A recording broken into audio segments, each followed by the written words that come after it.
The two theories I will be discussing today are the servant and the authentic leadership style. Now, let's think of some people who might fall into these two categories.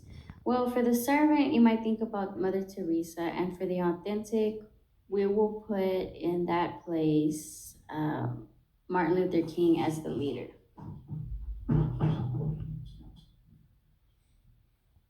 Now, the servant leadership style, these leaders have that natural tendency to serve. It comes from within.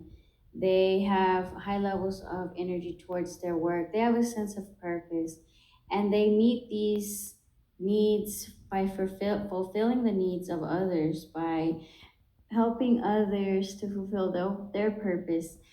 Now, companies actually desire to have such outcomes that come from the servant leadership style because they include establishing a serving culture, increasing creativity through workplace, and spirituality in the company environment.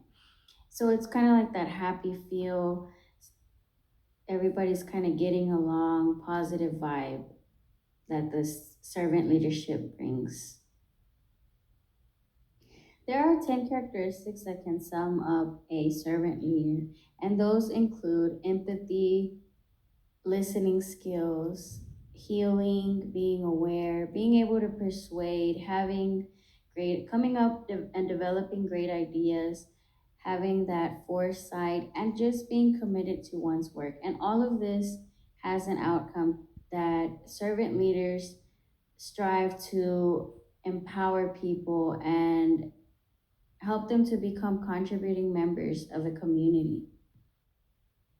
Now we will talk about the authentic leadership style. Now, one of the purposes of authentic leadership is to reduce silence among workers. And what that means is just to get people more to work more together, to collaborate. These leaders also practice what they preach. And these beliefs are based upon their morals. So they don't really necessarily go with what the crowd wants, they go based on what they believe is right. And before they make any type of decision or conclusion, they carefully evaluate different points of view. Again, employees do not want a silent work environment. They want collaboration. They want ideas bouncing from one person to another to create and resolve conflicts and a more effective work environment. And this does not happen when the leader demonstrates that lack of encouragement or that lack of being fair or being respectful to their employees. When this happens, employees are scared and they really just don't want to speak up.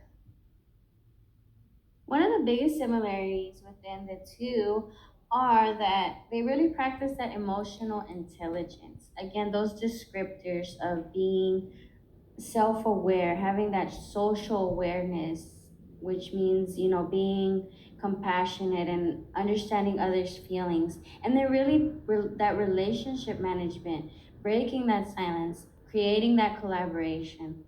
And on the contrary, servants, whenever they are doing their things, they really get inspired by that. They again that tendency that is coming from within to just lead, and they fulfill their needs really by helping others.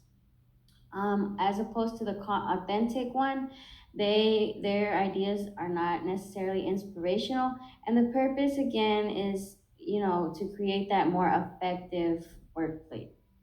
Let's look at a scenario. We have Jane Doe. She is a very authentic leader. She makes choices on what she believes. She practices what she preaches, basically. She does not follow what the crowd wants. She makes her decisions based off looking at different points, and she resolves problems this way as well. She has broken the silent phase at her company, and there's much collaboration and happiness among her workers.